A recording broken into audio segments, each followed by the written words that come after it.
Olá, olá, meus amores! Vamos hoje falar um pouquinho sobre elementos da comunicação. Ele é muito importante para a sua prova, afinal de contas, se você não entender como é que a comunicação se dá, consequentemente você não bem realiza uma prova de vestibular, seja ela o Enem ou qualquer outra prova Brasil afora.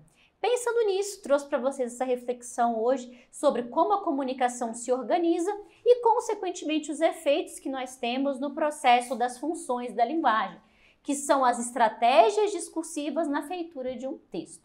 Para que a comunicação aconteça, muitas vezes a gente acredita que basta um emissor e um receptor e uma mensagem passada e a comunicação se estabelecerá. Mas isso não é verdade, galera. Outros elementos são fundamentais para que a comunicação de fato se dê. O primeiro momento que é importante de se entender para a comunicação estabelecer-se é o aspecto do canal de comunicação, a forma com a qual essa mensagem é passada. Por exemplo, o canal de comunicação, se é um discurso de fala, é a questão da passagem dessa voz pelo ar. Você está num ambiente muito cheio, por exemplo, você vai ter dificuldade para ouvir essa mensagem e possivelmente a comunicação não vai se estabelecer. Ou então eu, que também sou professora de redação, pego aquela redação do meu aluno com aquela letra delícia, maravilhosa, bem trabalhada, que eu tento entender o que diabos o aluno escreveu, mas infelizmente por causa da construção daquele aluno, do tipo de grafia, não dá para entender. Então, nesse caso, também tem a ver com o canal da comunicação, beleza? Além disso, o que nós temos também é o código linguístico. O código linguístico, ele diz respeito à construção textual e o tipo de palavras ou a língua que você utilizará.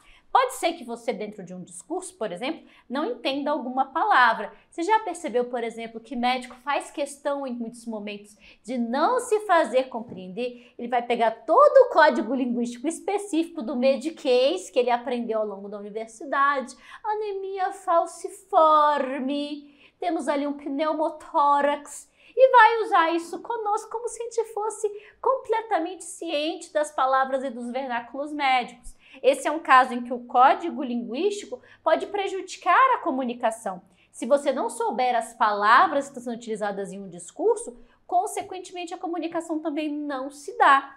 E por fim, não menos importante, o referente também faz parte dessa comunicação. Mário, o que é o referente? Do que se trata? Referente, gente, é sinônimo de assunto.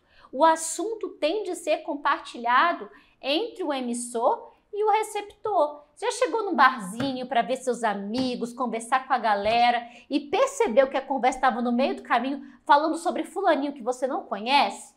Você chega, você consegue ouvir a mensagem, você entende as palavras, mas como você não sabe quem é o fulaninho que está sendo comentado naquela conversa dos seus amigos, você fica lá com cara de pesagem e pede a sua cervejinha para conseguir ficar de boas ali, enquanto entra num assunto que você de fato saiba comentar sobre. Você coloca no seu modo avião e curte aquele momento em que você não sabe do que diabos eles estão falando. Então percebam como é que funciona essa comunicação. Para a comunicação se estabelecer, o emissor envia a mensagem para o receptor. Para tal, ele vai usar o canal de comunicação, que se for, no caso, uma linguagem verbal, é um texto escrito, as palavras escritas. Se for um texto oral, a gente vai perceber que é o som que vai fazer com que chegue essa mensagem até você. O código vai ser acessado. No caso aqui, o código utilizado pode ser a língua portuguesa, sendo ela de conhecimento ou não deste destinatário. E por fim, não menos importante, o referente também serve-nos aí como construção, como conteúdo. Afinal, o assunto também tem de ser compartilhado. E todos esses elementos agregados é que fazem com que a comunicação se dê. Faz com que ela faça sentido para cada um dos falantes naquele contexto específico. Então, para a comunicação funcionar, você tem que bem conhecer os elementos de comunicação. Um elemento importante para você, meu amor. Lembre que agora mudou um pouquinho o percurso. É só você entrar num post de Instagram, por exemplo. Lá você vai ver que tem um emissor original, que é a pessoa que criou o post. Só que logo embaixo desses posts, a gente vai ter o quê? a gente vai ter vários comentários em que, teoricamente, os receptores também se tornaram novos emissores. Hoje, com a globalização, com a celeridade da tecnologia, esse caminho emissor e receptor, ele é muito ágil. O processo agora é de uma grande, enorme interlocução.